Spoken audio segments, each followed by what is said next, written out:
Hello, our wonderful Champion School of Real Estate students. We so appreciate your business. We thank you for choosing to be a champion. We are so appreciative of all of our counselors, all of our instructors, but primarily without our students, we don't have a business. So we thank you for choosing Champion School of Real Estate, whether it's real estate, loan, appraisal, inspection.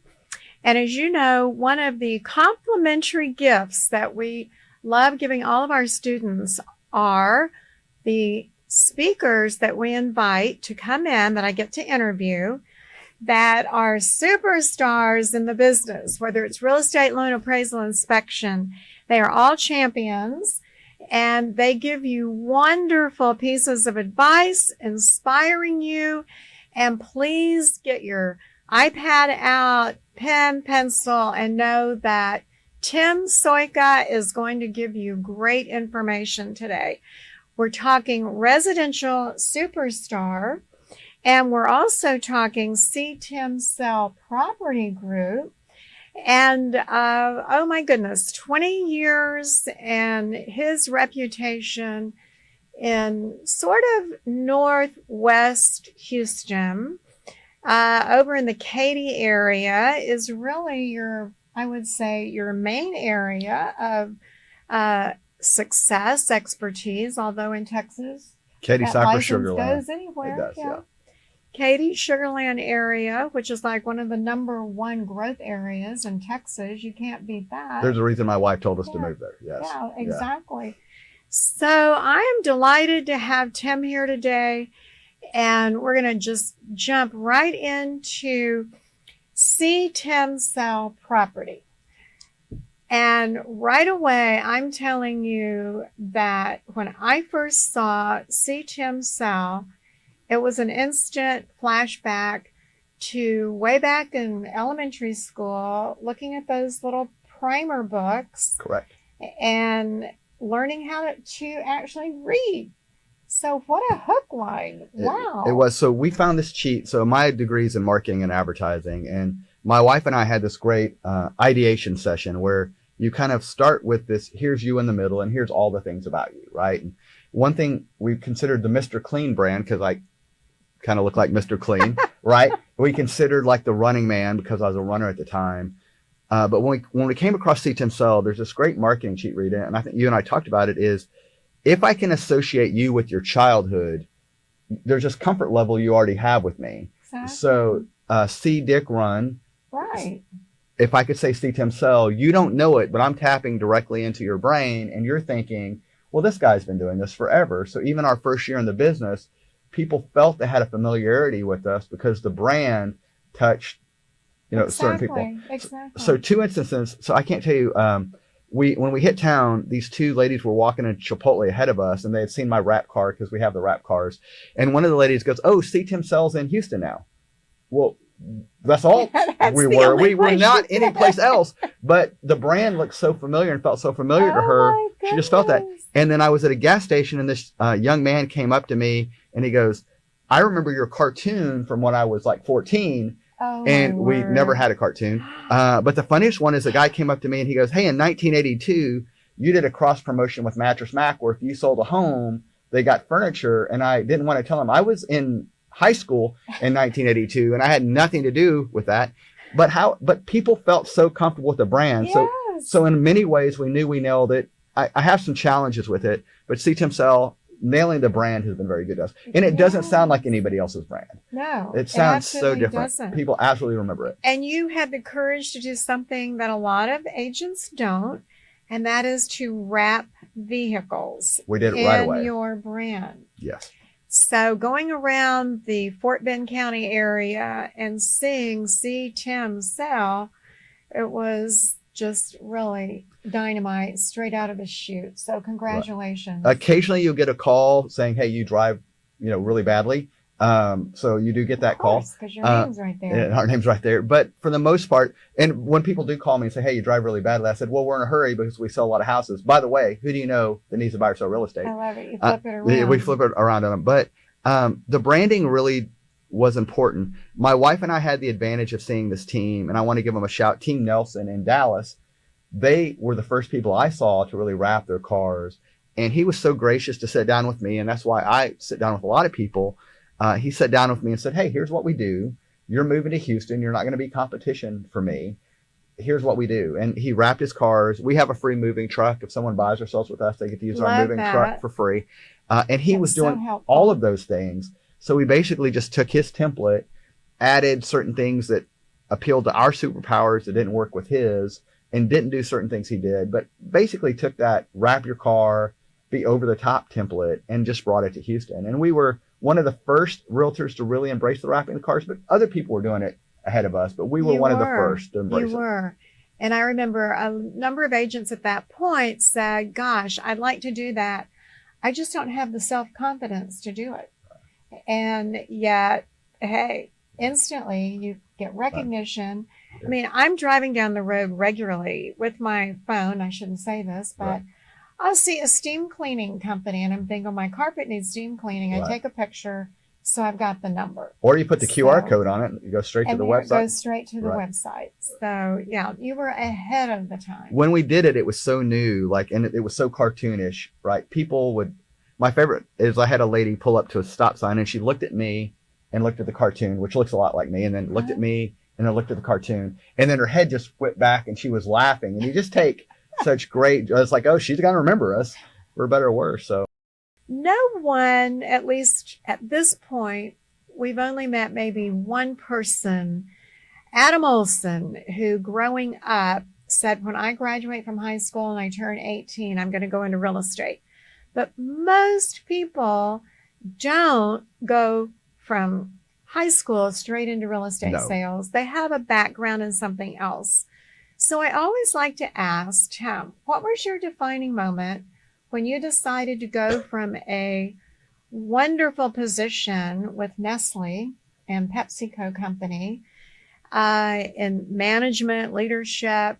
What was your defining moment that you decided to go into real estate? Well, with permission, I'm going to go back in time a little. So you and I talked, when I was younger, I think a lot of people go on what I call reading jacks. I think you start with the funnies, the comics, and then I went and I did this whole thing on reading about every Western hero, Wild Bill Hickok and so on and so forth. And then I did a deep dive into Greek mythology. And then I did a deep dive into the U.S. founding fathers. And what I read is every founding father invested in real estate. So I went to my junior high library and tried to check out a book about investing in real estate. And surprisingly, the junior high library did not have that. You were in junior high? So, and I asked for a book about investing in real estate and they didn't have it. So I had to go to the local library and get my first book about investing in real estate. I didn't understand any of it. So I want to be clear. I didn't understand what I was reading, but I was trying to read about real estate. Desire. And then there's a line that I use. I may have wanted to be an artist, but I didn't want to be a starving artist. So I didn't want to go into real estate right away, although I knew I loved it. I had an opportunity. I got a scholarship to go to college, or I wouldn't have gotten to go. So I get this great scholarship from Walmart. Thank you, Walmart. I got a scholarship. And then I got a Pell Grant from the LSE McFadden Foundation. Wow. And so I was really blessed to get to go to college. So then you get out of college, you get a job with Pepsi. Like, that looks pretty good on the resume. Definitely. Then I got a job with Nestle. But the defining moment of why I came into real estate was Nestle moved my wife and I all over the country. My wife was an absolute champion. We moved 11 times in 13 years. And it was an amazing career. We were doing really well. Nestle kept moving me up the ladder. And finally, they said, you will be our next VP.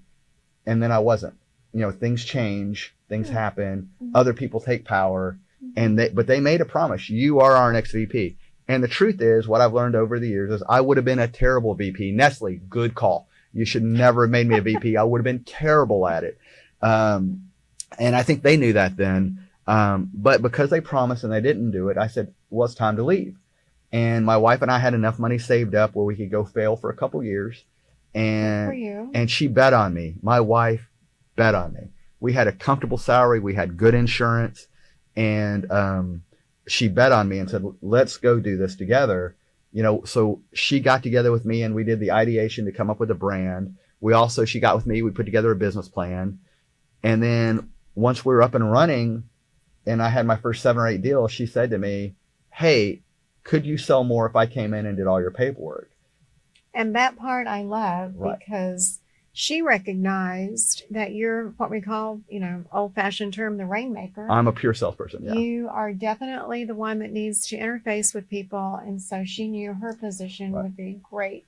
Yeah. And doing backup. and I married the right person. She has all the skill sets I don't, right? I can talk for a living and I can go out there and I can make things happen. But the day-to-day paperwork is not my gift. Not your cup of tea. But you can pay people to do that. And on my team now, we have 2 incredible people that do it that still aren't me. So I think knowing what you can't do is important. It is. And what you don't want to do, and hire for it. And my wife taught me that early on. Again, we're not successful without her. We're not successful if she doesn't come in and put these systems in place that we still use a lot of. Now, have they molded and shaped over years? Yeah, but still, we're not successful without that. So Now, you started out in real estate. we did at 37. And at 37. And how long did it take you to start making money?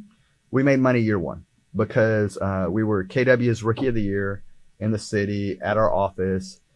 We were one of the top 10 producing teams as far as transactions in year 1. In 2006, we got in real estate at the end of the year 2005. And someone else can go back and fact check, but I think in 2006 we sold 73 or 76 houses. Incredible. In that first year. And everybody thought I had some magic formula, or they thought we moved to Houston. I didn't know anybody here. And they think, well, he knew a lot of people, or he had this corporate in, and none of that. What did you have? What was your magic I secret? didn't. I had the kind of wife you want to live up to. And I just wanted to live up to her. And wow. In retrospect, I probably should have, spent more time around the house. But that first year, I just couldn't fail.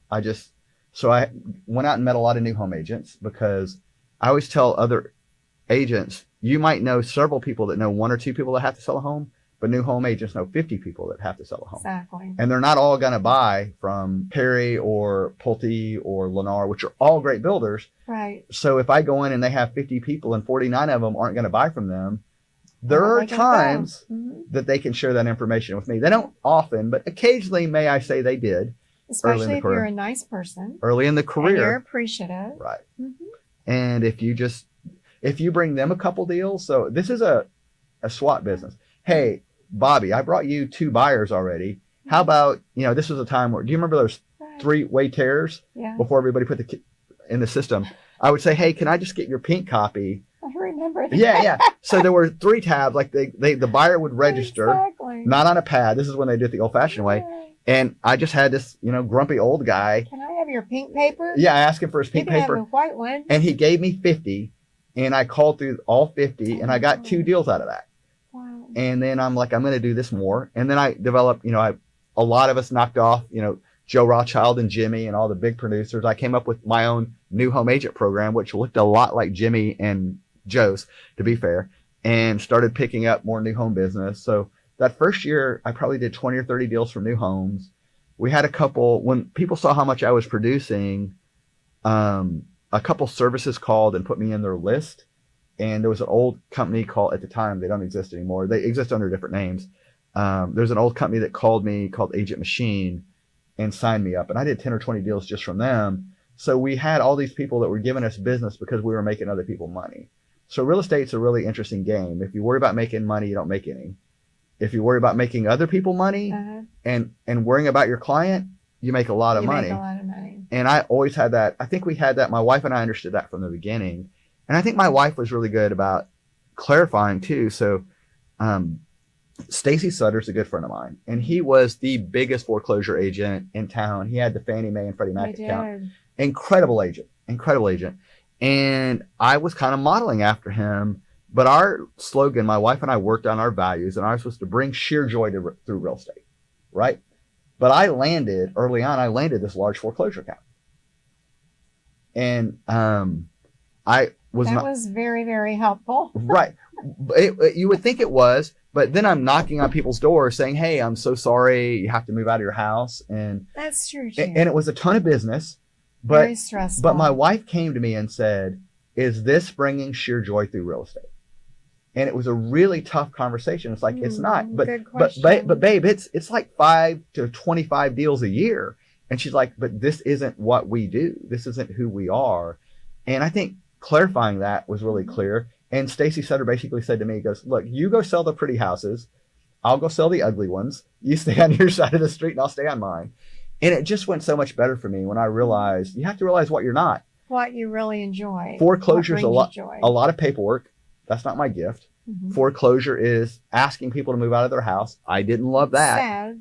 Didn't love that. So I think just realizing no matter how much money I can make selling foreclosures, it wasn't who I was. And really embracing who you are and your personal superpower, that's the best thing you can do in real estate. The single best thing. I think your wife is an exceptional person. She is. For her to say to you, is this bringing you joy? Yeah. Is this what you like to do? And is it bringing our clients joy? And is it right? And you're like, no, that is not what we're made of. Right. For somebody else, it's their Right. niche, but Right. it's not mine. Right. And then go forward. And Sutter was great at it. And he Uh-huh. had the systems and processes. And I just did not have, and I'm great at systems, but all the systems of foreclosure, that's a lot of paperwork, people. If you want to get in that business, it's a lot of paperwork. And when we say foreclosures, we could add short sales on that as well. It's a lot of paperwork. Right. There are a couple of things that Tim's mentioned for those of you that are new that I just want to recap.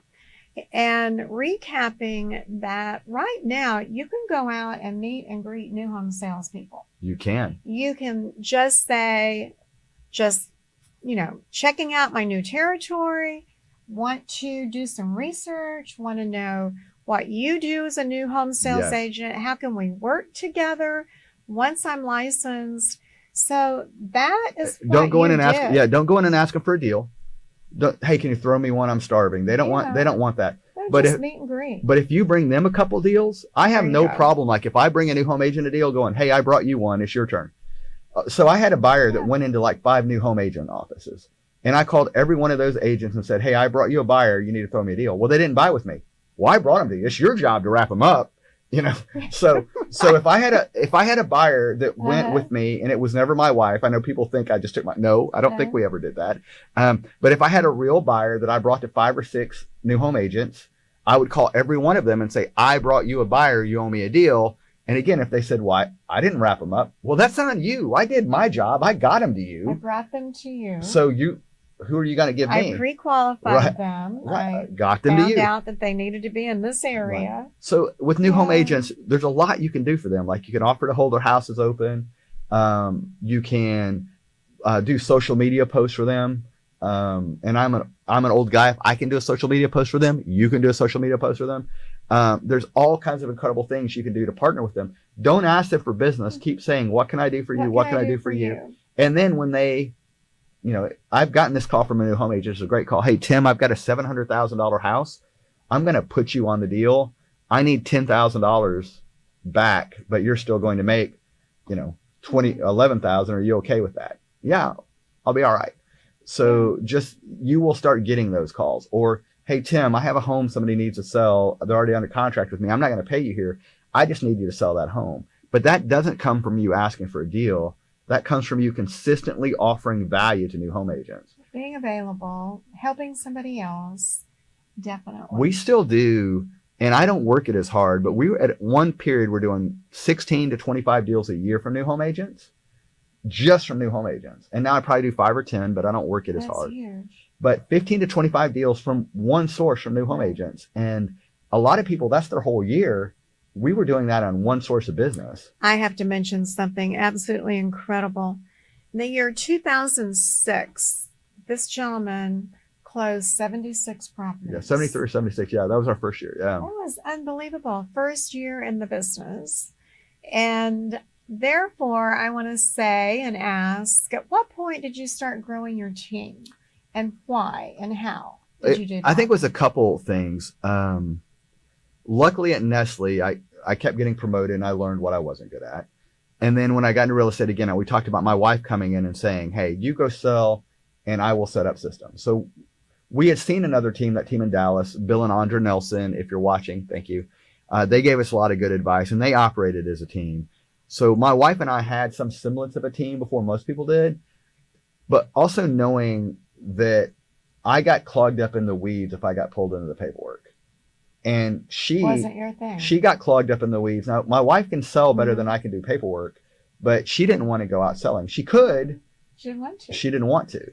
And I didn't want to do paperwork. And just understanding that. And then we got very lucky. We brought in my wife's sister. Her name's Denise Kingham, really early. And she became our listing manager and has listed probably 1,500 to 2,000 homes with me. She's been with us off and on for 20 years. And in this man's career of 20 plus years, he's closed over $1 billion Yes. in gross volume. Yeah. Just amazing. And that sounds great until you compare it to like Joe Rothschild's stats or We're not Jimmy. comparing I know. anything. But I love that there We're are saying people. Congratulations. So, I know, Tim. but I love that there are people, and you and I talked about this. I'm competitive, but I'm good competitive. Although I am proud of our numbers, I love that there's someone that passed me, so I have You somebody to do. chase. You And- do. You like competition. You and I talked about this earlier before we even started. You know, invariably, there's always some guy, usually guy, occasionally female, but usually guy who at the office who comes up and says, I'm going to be the guy that beats you one day. Mm-hmm. And they don't know this, but I want them to. Now, I'm not going to make it easy. Why? I'm not going to make it easy for them to beat me. I tell them, you got to come running because I'm not going to wait for you to catch up, right? But when they pass me, I've got somebody to play with, Okay. someone to pass back and go back and forth. And if you are truly good at your job, you are not afraid of competition. No. I've never been afraid of competition. I want it. There's plenty of business for everybody. Just keeps you better at your game. Right. And by the way, if there's somebody good that's going against me, that means there's a whole lot of agents who don't know what they're doing, that guy took their business. And I want as many agents who didn't go to Champions and don't know what they're doing out of business anyway. Thank you for that. So I want as many people that are well educated doing this. And if someone's running with me, that's fun for me. That's fun. And by the way, quick pause. I got my license at Champions in 2005. I call them for every class. They're a huge part of my success. For those of you out there who might watch this in other areas, these guys are the best at what they do. I do all my classes online now, but I sit in the classroom, which is not easy for me because I have ADHD. But the online classes are amazing. I think Joseph, who put this together, you said does all the videos for it. He does the videos that we edit and put into all of the material. It's So you're fantastic. not just reading all the Yeah, time. you can knock out a couple classes in a weekend. Champions has great selections. Thank you, Tim. If you don't have your luxury license with Champions, I got my luxury You here. did. I got my brokers You did. here. You So, got his broker's license with us. Yeah. And more, thank goodness, agents are realizing getting your broker's license allows at a listing appointment or with a buyer to add more credibility. it does. You're not the broker of record for the company, but you're a broker associate. Thank you for that. So I think getting your broker's license, but now if you're going to get in commercial, get your CCIM, sure. But getting your broker's license residentially is the single strongest thing you can get. Like if you get your ABR, accredited Yes, buyer rep, ABR, that's great, or That's that's good. sellers, whatever. But the general public doesn't know that. But everybody knows what a broker is. Can I tell you why I got my broker's license? Please. Because I got tired of, I would call this grumpy old lady or grumpy old guy and they'd say, Tim, you don't understand. I got my broker's license, Tim, my broker's license. And I would look up the production and they did like 2 deals. But yeah, they had their broker's license, but they did 2 deals last year. And I just wanted to be able to go back like, so do I. Come on. Like That's too funny. I literally just got my broker's license so I could say, yeah, okay. I got mine too. But it does add a ton of credibility to Rita's point. When you show up in the living room and you are a broker, there's nothing more. And I will say, get it as soon as you can, because Connie, which we talked about, Connie is an amazing rep here. She's one of our counselors at our Northeastern campus. I think she and I sat down and she goes, Tim, you're only 3 classes away from your broker's license and you might as well go ahead and knock it out. And I was like, well, I don't know if I really need it yet. And she goes, I think they're about to change and make it harder. So just go ahead and knock it out now. So I went ahead and got it. Then they keep making it harder to get. Exactly. So get it now because they're going to make it harder. So if you can get your broker's license, get it now at Champions, by the way. Yeah. This expert in residential listings and sales decided a couple of years ago to add commercial into your business. How did that come about and how do you like doing that? The one thing I want to stress is please still call us for residential. The team still does more residential than commercial. Sure. And we have great agents like Shelley and Keith and William and Carla and you have about Heath 11 agents and on your Carrie. team. We just have this incredible group of agents. I'm trying to think if I'm forgetting somebody. I don't think I am. All right. But we have this incredible group of agents on the team that still do a lot of residential. I personally do more commercial now. And I think it's, Joe Rothschild and I had a really good talk about it. I got into commercial because it's all about the math. And I'm not great at math for an engineer, Rita, but I'm really good at math for a salesperson. And I love the lack of emotion. And I got tired of sitting in people's, the other realtor, by the way, Shoman on our team. I know if it's a good one. By the way, Shoman speaks German, she speaks Chinese, and she speaks Japanese. So, and we have someone on our team that speaks Vietnamese, someone who speaks Spanish. So if you need to refer for other languages, we got you. But with commercial, Joe and I were talking, like after a while with residential, you get tired of sitting in the living rooms and people saying, hey, we're getting a divorce. Mm-hmm. Hey, I'm so sorry about that, but I'm just here to sell your house. Well, do you think my wife's right or do you think I'm right? My license is in real estate. It's not in marriage counseling. Am I selling the house or not? So the emotion in real estate, if you do it, 3,000 transactions, I feel like you've done it enough. And I got into commercial because it's just all about the math. It's all about the math. My sweet husband, Henry Santa Maria, who did it for 37 plus years before he passed 2 years ago, that's exactly what he would say. He would come in and guest speak and say, I give residential agents so much, credit because in commercial, either the deal comes together with the mathematics behind it, or the return on investment for investors, or it doesn't. So I think residential is really important. So when you start, I think you should go do as much residential as you can. Even if you think long-term you're going to be a commercial agent, just get in the habit of doing deals. So the reason I did residential right away is it was fast money. And although I had some inclinations to commercial, residential was money now. It's exactly. I was telling you earlier, so there's, I'll work on a project now for 3 years and not get paid. And then make $500,000 worth of commission in 6 months. Yeah. But for 3 years, I worked for free. You can't afford to do that if you don't have other business coming in. So the way our team's built is beautiful because we have this residential business to carry us. And then occasionally we get this boom bomb of commission that from a commercial deal that we worked on 3 years. That took a long time to get to bed. Yes. Yeah. And because your husband was in commercial, you know that. You don't get paid, you don't get paid, you don't get paid, you go to Paris. Right. You don't get paid, you don't get paid, you don't get paid. So right. You could take a trip around the world. And I always say to Henry, how do you do that? Right. Yes, you started today, but you are getting paid. Right. Literally 3 years is a good time frame. Yeah, absolutely. But the thing about commercial that is so special is once you get there, if you love it, you love it. So I still can do residential. I just went on a $1.5 million listing that I think we got. So I can still do residential. Of course. But commercial really speaks to my language of math. You're just adding it to your menu. I am. Mm-hmm. And it's just also, I think that's how the progression works for real estate too. You start buying houses. By the way, I tell people you don't get into real estate to sell real estate. You should be getting into real estate to perfect buying real estate. And buy as much as you can, as soon as you can, as many houses as you can. And then you will sell some of those homes. And like my very wise wife and I chose to do, we bought our first commercial building. And now we're looking for our second commercial building. And I think we tell everyone, be an investor. Buy. In your career that you've chosen to be in. Right. It's like one of your top goals, take some of that money, put it aside so that you can also be an investor. And also buy what you know. So I buy real estate because I know it. And I have made money trading stock options, but I've made a lot more money selling real estate. It's what I know the best. Because that's what you know. But also I like buying something I can touch. I also had someone say to me, there's no better investment you can have than someone else paying off a mortgage for you. Think about it. If you buy a house, someone else is paying off your mortgage. Do you know what mortgage means? Do you know the base word for mortgage? What does morte mean? Well, mort means die. Death. So mortgage means the death of debt. Did you ever think of that? I never thought of someone else paying off your mortgage is someone else killing your debt for you. Killing your debt. While the building's going up in value, while you're cash flowing, and while you can avoid taxes. Not evade taxes is illegal. Avoid taxes is awesome. So I think those things are really key. So they are. Buy. And if you ask if I have a regret in real estate, there's some, but one is just not buying more, not buying sooner. So. Well, what you just said, we're going to have people looking at that YouTube video tomorrow to get all of the reasons why you need to invest in real estate. Right.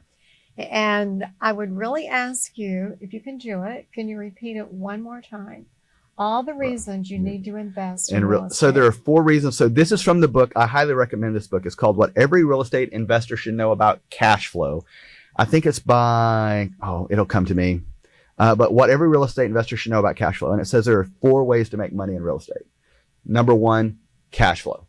That's the one everybody gets excited about. And what I will tell you is that it's the least sexy part of real estate if you're doing it right. Cash flow is great. But number 2 is appreciation. Real estate goes up in value. Up, up, up. I had a guy a couple weeks ago who said, I could have bought this 5 years ago for $250. I said, but you didn't, and now it's $500. You did. You didn't. Right. So appreciation. But lesson learned. Right. So number 1, cash flow. Number 2, appreciation. Number 3, tax avoidance. So, our houses and our rental homes are often painted the same color. Just saying, if you buy a can of paint for the rental house and there's some left over, you can use it in your right. So tax avoidance, not tax evasion. Primary. Right. So real estate is one of the best tax avoidance strategies out there. But the sexiest one is the one, again, no one talks about, mortgage, mortgage, the death, morte, of debt, mortgage. So we're going to put that in our teacher newsletter coming out next week, because none of our fabulous instructors, including myself, ever thought about the Latin mort.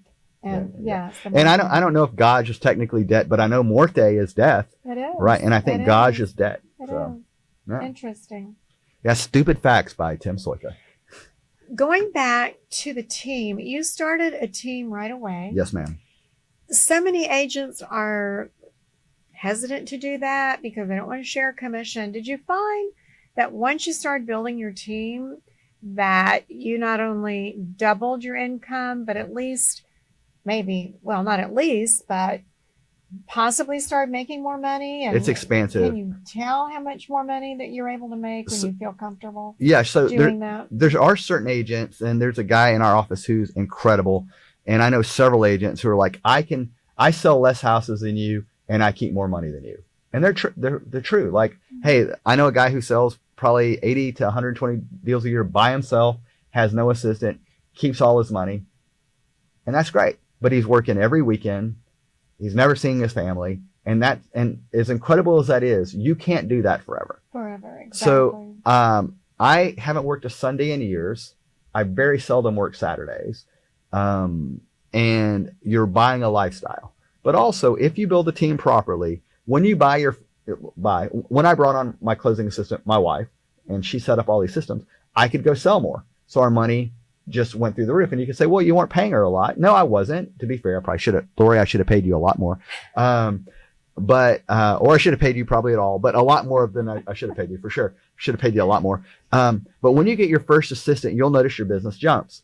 And then when you buy a buyer's agent, you don't give them the leads you want that are close. You give them the leads you really weren't crazy about working anyway. Exactly. You weren't sure about these buyers in the first place. And then if they took those and they do something with them, then you start giving them the better buyers. So, yes. I just had a talk with my team. Like, I give the leads to the agent I give them a lead, and then I never hear from them again. Like that, they close it and they don't call me and ask me how to solve it. I don't get the buyer back, right?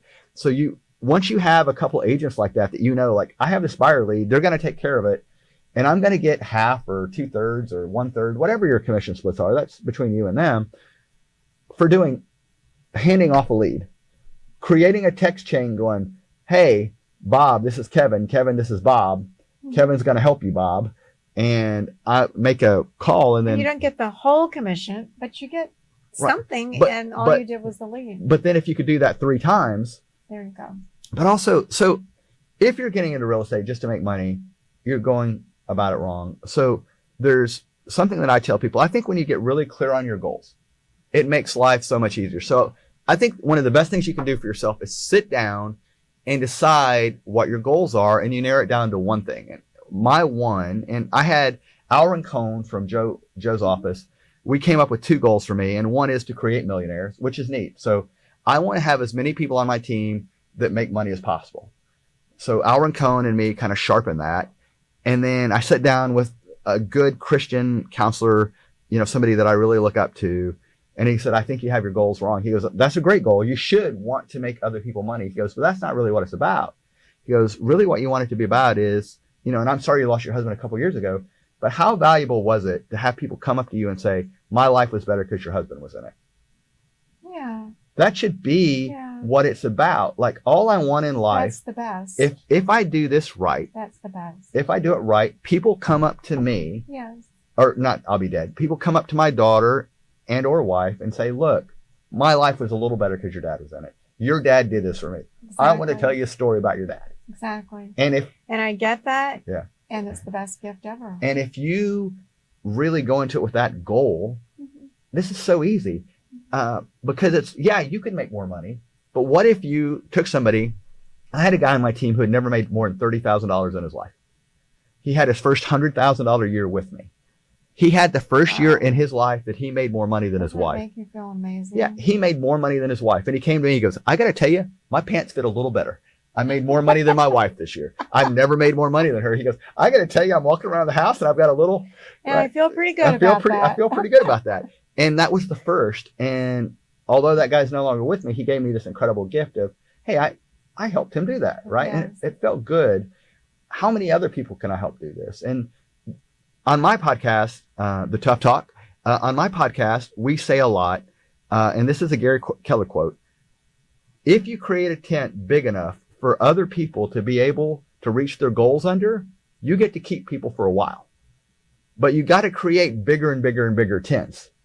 And then if you look at the airport in Denver, it's basically a giant tent. It is a giant tent. And a whole lot of people can fit in that giant tent. Mm-hmm. Can you create a Denver airport tent? Mm-hmm. And I have spent my last 10 or 12 years, once I really kind of understood what I wanted to be, how big can I make my tent? How many people can reach their goals under my tent? And a happy and a sad day, and it's both, is when you have an agent who's been with you 10 years, because I've had that, and an agent that they've made you millions and you've made them millions. They've made millions of dollars in commission because they've been with you for 10 years. And they've made you millions. Exactly. And they come to you and say, it's time for me to go out on my own. And as a person who wants to build people, you have to say to them, I am so proud of you. I am so happy for you for getting to this point. And then you say, crap, I've got to go build another one and another one. But you're absolutely right. If you help them succeed to that point, and they've helped you all these years, you have to be happy for them. And they say, it's time for me to do something else. That's why, on a personal level, we're still Facebook friends. Right. Still saying yay for each other. Absolutely. Yeah, and the best thing is, we had, so this agent, Laura Hughes, amazing agent, worked for me for 10 years. Laura, if you're watching this, we love you. But she left the team. And the cool thing is, we ended up doing another deal with her. And she literally called me and said, Tim, it's me. You train me. You know we're going to get this done. And it's like, I do know that, right? I did train her, and I know we're going to get it done. She made you feel awesome. Absolutely. Agents like Michelle Lapointe, who left our team, it's like they're going to be great without us. But we miss them. That we miss you. Yeah. So I have two final questions because our time, unfortunately, is running out. If there were an all-time book that is your favorite that you would suggest that our students read, what would it be, your favorite? I'll go 4 really fast. If you want to be wealthy, read Richest Man in Babylon. Mm-hmm. Read George Clason, I think. Rich Dad, Poor Dad, Robert Kiyosaki. Cash Flow Quadrant, Robert Kiyosaki. And then the book, What Every Real Estate Investor Should Know About Cash Flow. And then maybe Gary Keller's Millionaire Real Estate Investor. Perfect. Read those books in order.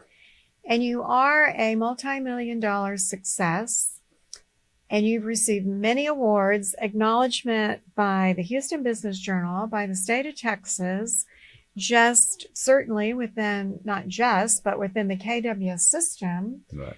What is your all-time most regarded award or acknowledgement that you've got, that you're most proud of? The Father of the Year Cup for my daughter, or just my wife just thanking me for, hey, thank you for providing for our family. What a nice man. Oh, no, it's not. I mean, that's very genuine.